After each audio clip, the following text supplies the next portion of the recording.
Lauren Astley's life was tragically cut short in a shocking act committed by someone she once trusted deeply. Late one night, Malcolm Astley received a devastating call. His daughter's car had been discovered in a parking lot near the city beach. Without hesitation, he rushed to the scene, clinging to the desperate hope that he might still be able to save her if she were in trouble. With a torch in hand, he walked along the shoreline, scanning the dark waves for any sign of her, but she was nowhere to be found. In school, many had admired the pair. Nathaniel Fujita, the tall and serious athlete, and Lauren Astley, the petite, spirited young woman. They had known each other for years, but it wasn't until their senior year of high school that they began dating. What started as first love, filled with kisses and shared dreams, would last for 3 years. What happened next? What could have driven them apart? And why was the truth so hard for people to accept? Let's step into today's case. Lauren was born on April 1st, 1993, in Boston, Massachusetts, to Mary and Malcolm Astley. Both of her parents were teachers, and she was truly the center of their world. From an early age, they instilled in her the importance of honesty and integrity, hoping she would grow into a kind and principled young woman. In 2006, Mary and Malcolm divorced, sharing custody of Lauren. Despite the separation, they remained united in their love and support for their daughter. It's remarkable to think she was only 18. Her life was already filled with energy, purpose, and achievement. Lauren was always involved in something. She sang in a music group, played tennis and soccer, performed in the church choir, joined the youth symphony orchestra, worked as a camp counselor, and even took on the lead role in Annie at the local art center. Nicole's schedule was always packed. She seemed to have no free time because she was constantly involved in something. Though she stood at just 4 feet 11 inches, her vibrant personality and distinct charm made her unforgettable. Her greatest passion in the arts was performing, and with her strong, beautiful voice, she sang at nearly every school and community event. Landing the role of lead singer in her high school's a cappella group was a moment of pure joy for her. Outside of music, Lauren devoted her time to organizing events and participating in a wide range of charitable activities. Helping others, whether they were family, friends, or complete strangers, was at the heart of her life. Her classmates admired her for her sincerity, openness, and genuine spirit. People always knew they could turn to Lauren when they had a problem, and whenever she was asked for help, she gave it her all. At just 12 years old, she traveled to New Orleans to assist those affected by Hurricane Katrina. She would return twice more with friends to help flood victims, proving that even at a young age, she consistently put the needs of others before her own. These selfless acts spoke volumes about her character and determination. Her warmth and inner light touched everyone she encountered: parents, friends, teachers, and even strangers. At Wayland High School, Lauren was recognized not only for her dedication in the classroom, but also for her active involvement in school life. She participated in sports, concerts, competitions, and community service, leaving a lasting impression wherever she went. During high school, Lauren truly came into her own, and some friends even considered her a trendsetter. Her energy and vibrant personality made many people want to be like her. Around this time, she began dating Nathaniel Fujita, her first serious relationship. Nathan, who also attended Wayland High School, had known Lauren since childhood. He was the star player on the school's football team, known for his speed, height, and athletic skill. Nathan was one of the most popular students, with girls cheering for him at every game, but his heart belonged only to the cheerful, lively Lauren Astley. He was the only son of Beth and Tom Fujita. Tom, a talented and well-known guitarist, also taught at Boston's Berklee College of Music. His creative pursuits and musical achievements made him stand out in the community. In 2010, Lauren even interviewed Tom Fujita for a school project, which was later uploaded to YouTube. Because of her relationship with Nathaniel, she became a welcomed and familiar presence in Beth and Tom's household, visiting often. Their parents also grew acquainted, keeping in touch regularly. For the first 2 years, things between Nathan and Lauren were smooth. They spent time together playing sports, hanging out, and enjoying the carefree days of youth. Many people thought they were a perfect match, But over time, cracks began to show. Disagreements started creeping in, and their once steady relationship became a turbulent ride. They fell into a pattern of arguing, breaking up, and reconciling, only to repeat the cycle again. One day, they could be deeply in love, and the next, irritated by everything the other did. Relationships like this aren't uncommon, even among adults.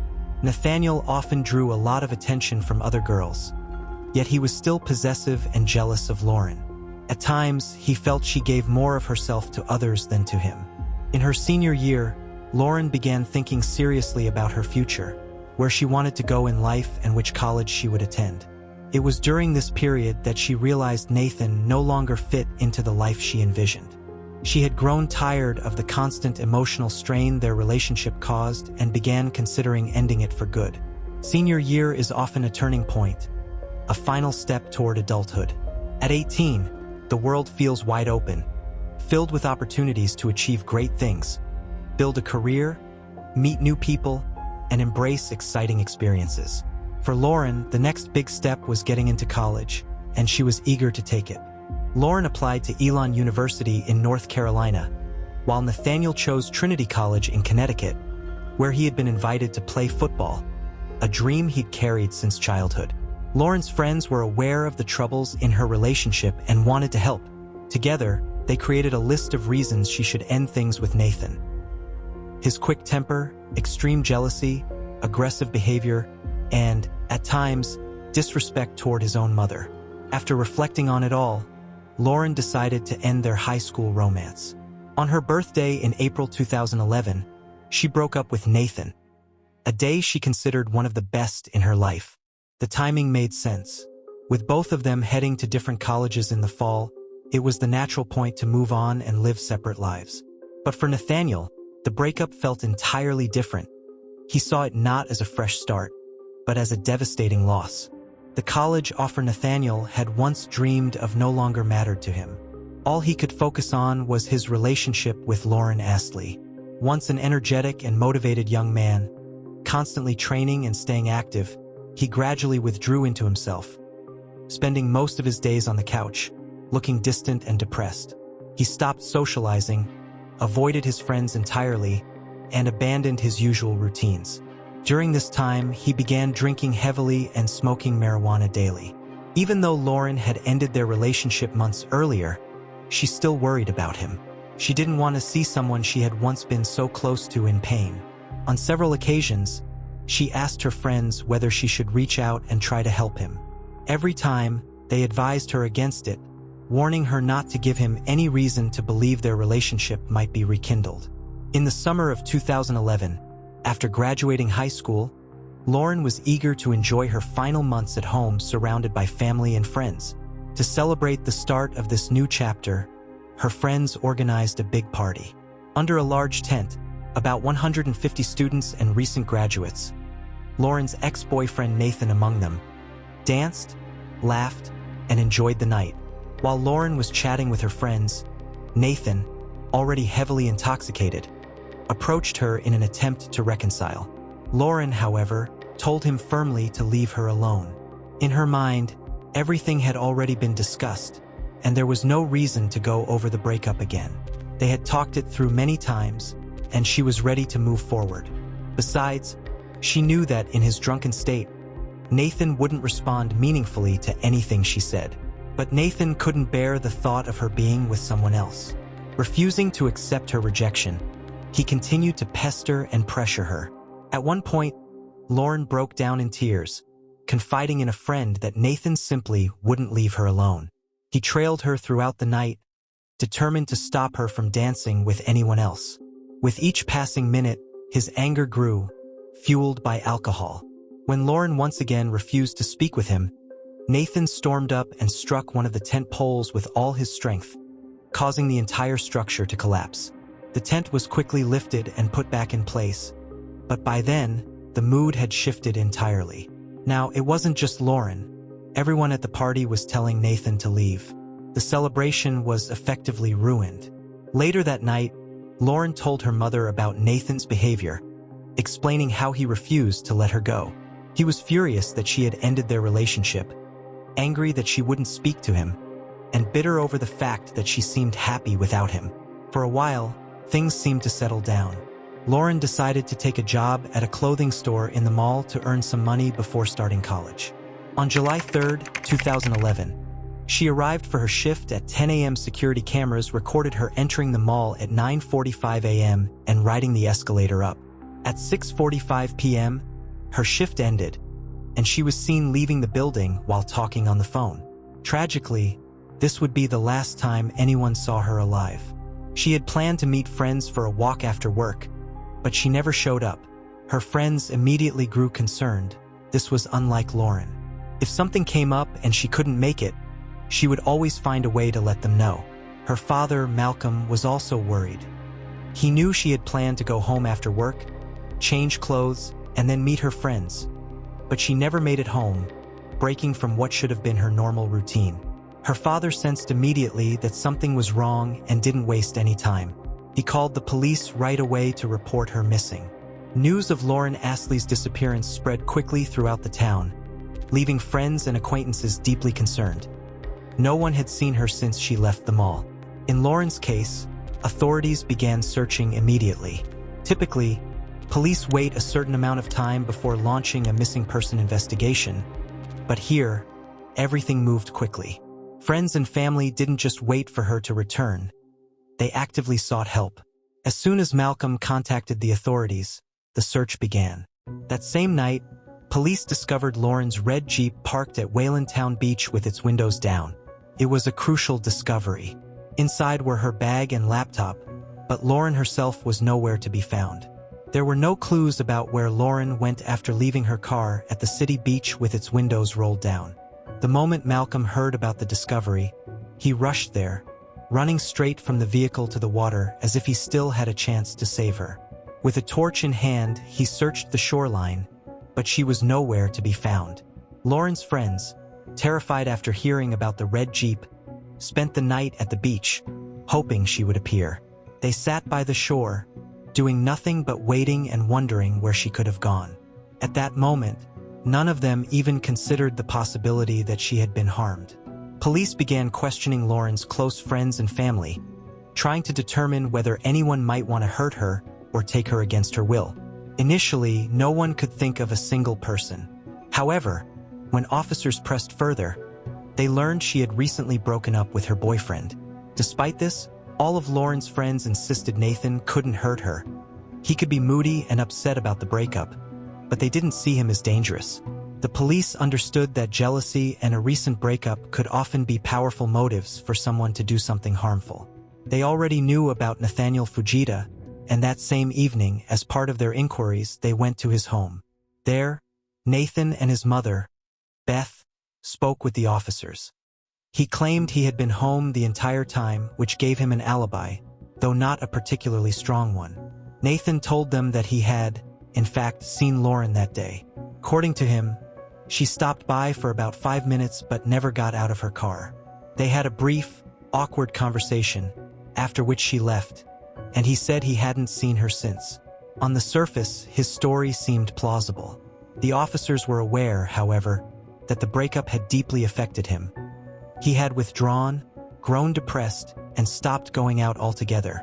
Beth, deeply concerned for her son, took Nathan to see a therapist, but it brought no real improvement. Desperate to help him cope with the breakup, she even went to the mall where Lauren worked, without telling Nathan, hoping to find some way to reach out. She also asked her ex-boyfriend to speak with Nathan, thinking it might help him process his emotions and begin to heal. The following morning, just before sunrise, a cyclist riding along a road near the highway made a grim discovery. Passing a marshy area, she noticed something floating in the dark water. Curious and alarmed, she stopped and moved closer, only to realize it was the body of a young woman. It was Lauren Astley, found just 5 miles from town. The night before, her friends had gathered on the beach near her abandoned red Jeep, still trying to piece together where she could have gone. They had no answers, only fear. The students could do nothing but sit there, unsure of what to do, what to think, or even how to feel. It was almost impossible to believe that the same girl they had laughed and shared moments with just the day before could now be gone. Her body was found about 30 feet from the road, floating in the water. Once it was brought to shore, the cause of death became immediately apparent. When a state police detective pulled back her shirt collar, he discovered a deep, fatal wound to her neck. 18-year-old Lauren Astley had suffered a severe throat slash, and an elastic cord was tangled in her hair. Her body was quickly sent to the medical examiner's office. All the while, Malcolm Astley clung to a desperate hope that it wouldn't be his daughter. But that hope vanished when he had to perform the heartbreaking task of identifying the body of his only child, something no parent should ever endure. Lauren had just turned 18. She was vibrant, musically gifted, and standing at the threshold of a promising future. Malcolm had to present proper identification, and the moment he saw her, he knew it was Lauren. The pain was unbearable, yet he still had to break the news to Lauren's mother, his ex-wife. The devastating news quickly spread throughout the town. Friends who once saw Lauren and Nathan as a happy couple spoke with disbelief, insisting that Nathan could never have done something like this to the woman he loved. Many found it hard to believe the situation was real, but the police suspected otherwise. After speaking with Nathan's family, they learned how deeply the breakup had affected him. He was no longer the cheerful football player admired by so many. Heartbroken, Nathan had grown bitter and withdrawn. The sport he once dreamed of playing since childhood, American football, no longer held his interest. Beth told police that she had approached Lauren in hopes of speaking to her son and cheering him up by being a friend. It's possible Beth didn't know the full details of her son's relationship with his girlfriend, which might explain her actions. She likely had no idea how that encounter would end. Lauren, however, had been uneasy about her ex-boyfriend for some time, having noticed changes in his behavior. Out of kindness, she decided to meet with Nathan to see if she could help him move past his sadness. She had no intention of rekindling their relationship, but felt a sense of obligation to be there for him during a difficult time. Security cameras at the mall captured Lauren speaking on her phone as she left work. Her phone records confirmed she was talking to Nathan. She planned to stop by his place for just 5 minutes before going home to change clothes and then meet her friends. She hadn't told anyone about her plans that day. Nathan's parents weren't home, and when she arrived at his house, she sent him a single-word text. Here. That was her way of letting him know she was nearby. It ended up being the last message Lauren ever sent, delivered on July 3rd at 7:05 p.m. The last place she was seen alive was Nathan's house, which gave police their first clear lead. On July 4th, officers returned to speak with Nathan, but he was gone, and his parents claimed they had no idea where he was. Still, the investigation pressed forward. Authorities needed concrete evidence to support their suspicion that Nathan was involved in Lauren's disappearance. They quickly secured a warrant to search his home, starting in the garage. What they found immediately suggested something horrific had occurred. Alongside the cord that had been around Lauren's neck, officers discovered multiple traces of blood on the garage floor, on the doorknob, in the kitchen sink, and in the bathroom sink. It appeared that someone had attempted to clean the surfaces. In the basement, investigators discovered a black sports bag containing a pair of trainers completely caked in mud. In the attic, accessible by a ladder from Nathan's bedroom, they found another pair of shoes, along with blood-stained boots and clothing. At first glance, the mud on the trainers seemed identical to the kind found near the swamp where Lauren's body was discovered.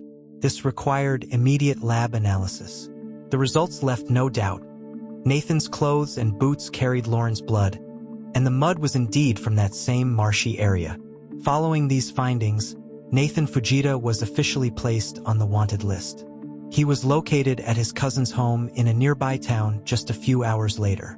Shortly after midnight on July 4, 2011, the 18-year-old football player was taken into custody and charged with the murder of his ex-girlfriend. When police arrested Nathan Fujita at his aunt's house without warning, he remained silent and unresponsive during questioning. This detached demeanor continued for several months, right up until the start of his trial. Whether it was out of fear of saying too much or simply an inability to explain his actions, Nathan offered no insight. On August 23, 2011, Nathan appeared in court for a preliminary hearing. When asked for his plea, he spoke so softly it was barely audible, stating he was not guilty. The prosecutor quickly suspected that his defense team was preparing an insanity-based strategy. Nathan faced charges of first-degree murder, as well as assault and battery with a dangerous weapon. During the meeting, more details emerged about the night Lauren Astley was killed. It was revealed that she had additional injuries inflicted before her death.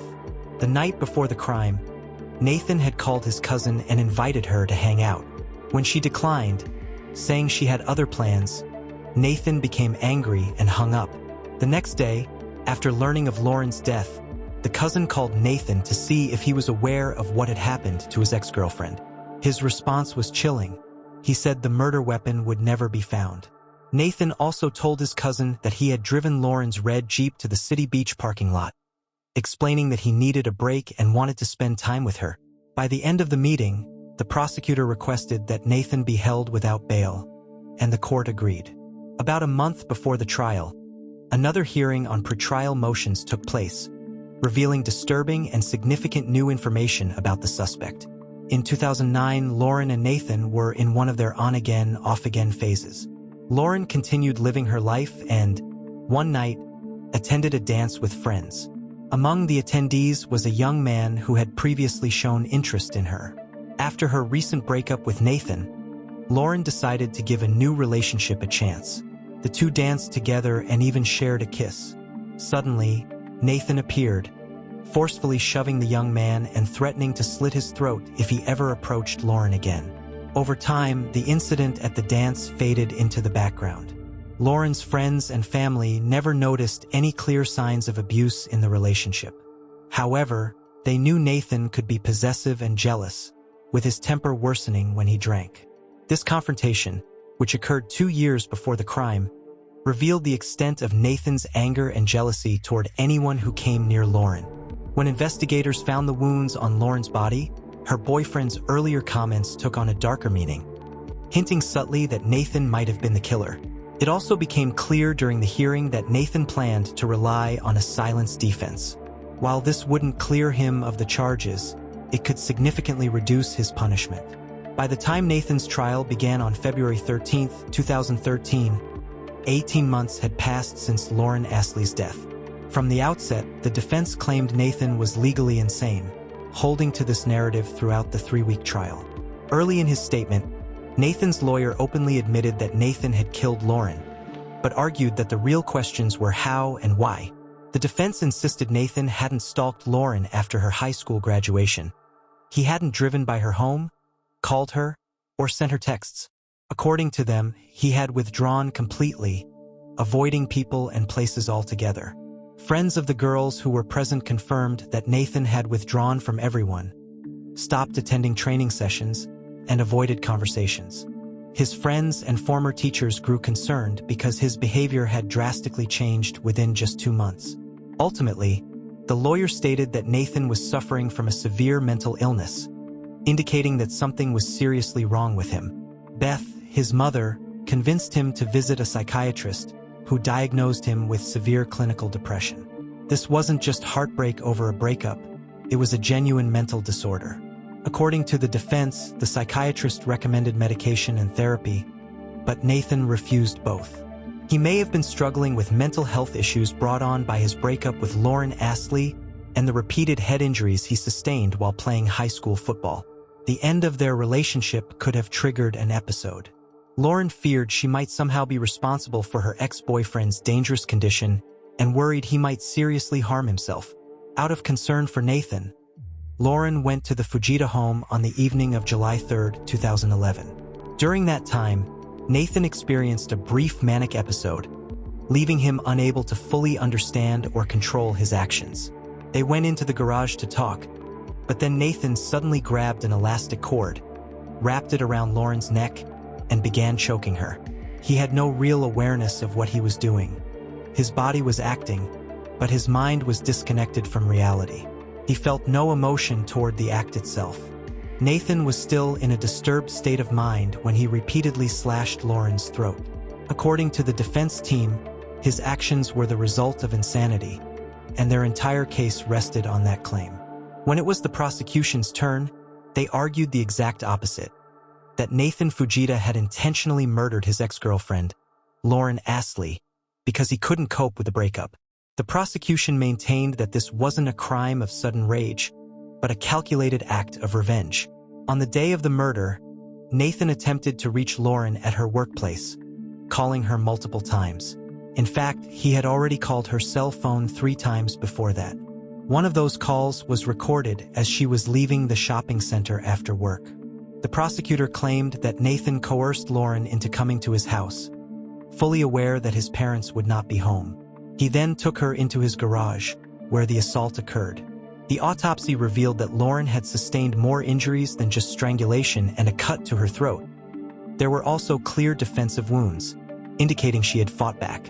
After killing her, Nathan removed his blood-stained boots, switched to tennis shoes, and walked over 4 miles to the town beach parking lot, where he abandoned his red Jeep. Investigators later found the car keys after he had thrown them into a storm drain. Nathan then returned home on foot, placed Lauren in his vehicle, and drove to a wetland. There, he waded 33 feet through thick muck, seemingly believing she would sink to the bottom, but he was wrong. Nathan showed no remorse for his actions.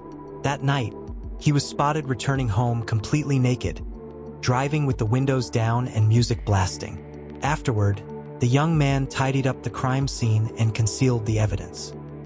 He hid his wet, blood-stained shoes and clothing, cleaned the blood from the garage, and quietly waited for his parents to return. Prosecutors argued that this was not a sudden bout of insanity, as the defense claimed, but rather a deliberate and premeditated attack. A forensic doctor, called as a defense witness, testified that based on professional research, Nathan was incapable of understanding that his actions were wrong. According to the doctor, this inability was due to severe depression, repeated head injuries from football, and daily drug and alcohol use. Since there had been no history of abuse between Lauren and Nathan, and the young man had never reported anything to the police, the defense emphasized that this was a one-time lapse and that Nathan could not have committed the crime while mentally sound. These arguments directly opposed the prosecution's narrative. A forensic doctor was also called in to evaluate the defendant's mental state. This doctor testified that Nathan was fully sane when he killed Lauren. The amount of planning and effort he put into the crime showed that his actions were deliberate and that he understood the consequences. The hearing was emotionally difficult, and by the trial's end, Lauren Astley's mother sat in silent grief. The state medical examiner told the court that Lauren likely remained alive for several minutes, bleeding out after Nathan Fujita strangled her with a cord and then slit her throat. At 20 years old, Nathan hunched forward and wept, appearing to only then grasp the severity of what he had done once he realized he would face punishment for taking a life. Nathan's parents were devastated and deeply shaken that their son was capable of committing such an act. They had always shown great care and love for their son, and they cared for his girlfriend, Lauren, as if she were their own daughter. This made them even more concerned for the Astley family, who had lost their only child because of Nathan. Both families had once shared a close, warm relationship, but after the tragedy, they were left to face the devastating aftermath. The parents on both sides were deeply heartbroken. On March 7, 2013, Nathan was found guilty on all charges. The jury deliberated for a full day before reaching their decision, and justice was finally served for the Astley family and the prosecution. Yet, what comfort could it bring when their only child was gone forever?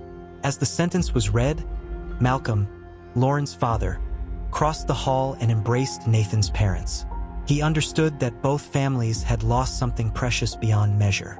His gesture was a testament to his strength of character. Nathan Fujita was sentenced to life in prison.